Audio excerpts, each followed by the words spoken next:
खुलुमबाय लोगोफोर गिबि गिबियावनो आंनि चेनेलाव नोंथांमोन बयखौबो बरायग्रोनाय जाबाय लोगोसे दिनै आङो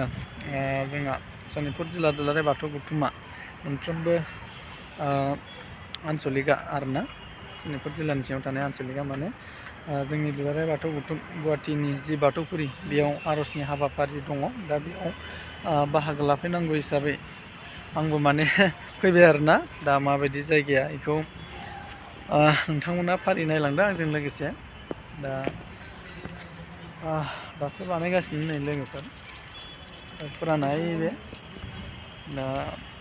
बानायनाया जाबाथ' बिराद गोगोम जाखागोन दा माबायदि जायो फैनानै नायफैबाय लोगोफोर बोथोरा बिराद गाज्रि बेनो जायगाया नै जोंनि दुलाराय बाथौ गौथुमनि मन्दिर बाथौ मन्दिर बानायगासिनो आरोना नैबे गेस्ट हाउसमोन ना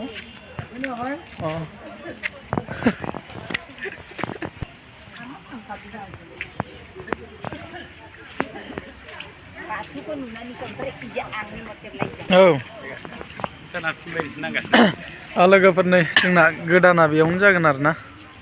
बिराद गिदिर बानायखानो प्लान लादो आरोना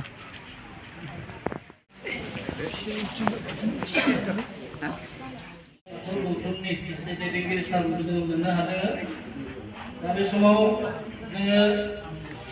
दिनैनि बे जोंनि आर'जनि हाबाफारियाव थिखानाय बायदियै बोसोन बिबुंथि होगिरि हारसिंनो सिनायथि लागोन बे जों दुखु मोनदों आरो सनितपुराथ' मालाबाबो बिदि जाया जोङो खैला जुलिसु साबायखर थाबाय बयनिसिमबो साखिनाजुलि बियाबनि दैदेनगिरि बिथांमोना फैफादों होननानै जोङो मोनथिदों बेनिखायनो साखिनाजुलि बियाबनि गासै दैदेनगिरि आरो थिलापारा गामिनि रायजो राजाफोरखौ आं बे समाव साबायखर बावदों लोगोसे खनसेयैनो बयखौबो गसंनो थाखाय खावलायदों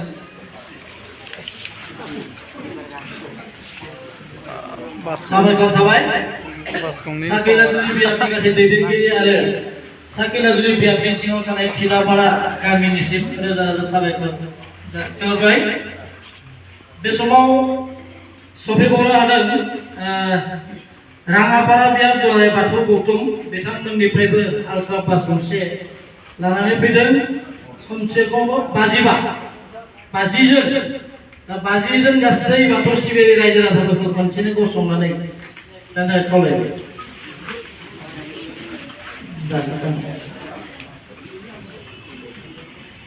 साबायखर थाबाय राङापारा बियाब दुलाराय बाथौ गौथुमनिसिम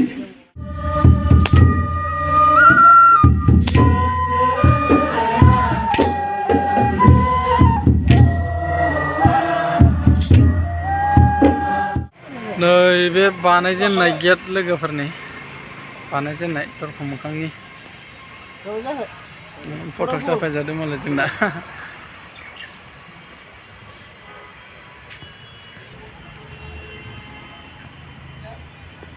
नैबे मेन अफिस लोगोफोर जोंना नैबेनो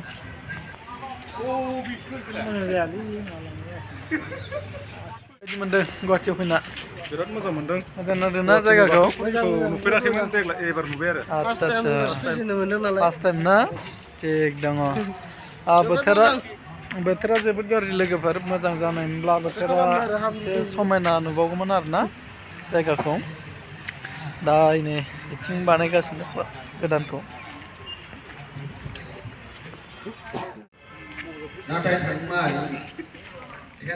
आर'जनि हाबाफारिया जोबथ'बाय लोगोफोर नै दायो खुलुमनाय हाबाफारि जागासिनो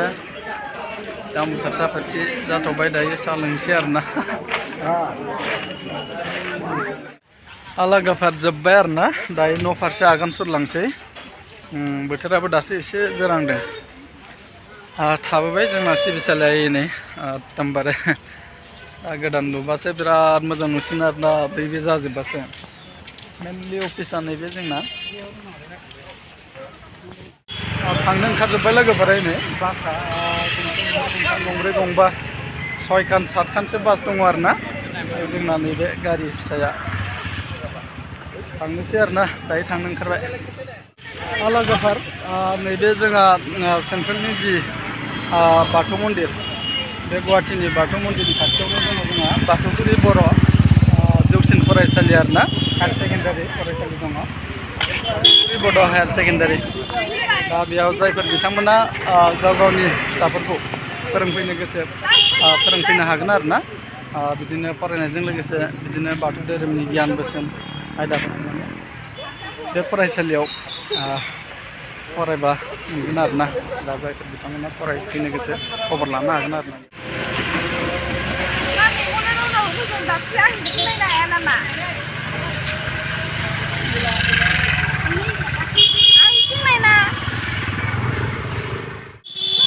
बाथौफुरि बड' हायार सेकेन्डारि स्कुल बाथौफुरि बर' जौसिन फरायसालि जायफोर बिथांमोना फरायनो गोसो बेयाव फरायफैनो हागोन आरोना लोगोफोर नै सिङाव एग्जाम जागासिनो लोगोफोर एग्जाम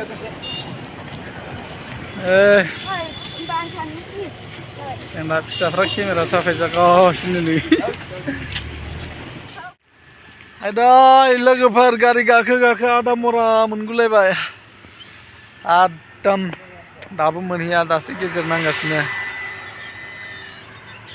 एकदम सारा दुब्लियावनो बिराद आबाद मावदों मालाय बांगालफ्रायनो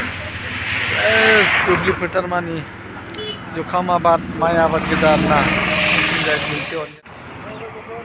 नाय लोगोफोर सेस बेफोर जुखाम आबाद गोजा जुखाम आरो माइ गोजा आरोना बे सब दुब्लि फोथाराव आरो नै इथिंबो दङ लोगोफोर नै जिराय अहाबाय लोगोफोर गाखोनो बाथारबाय गारि खालामनो मोनथाय गारिया बेनो आरोना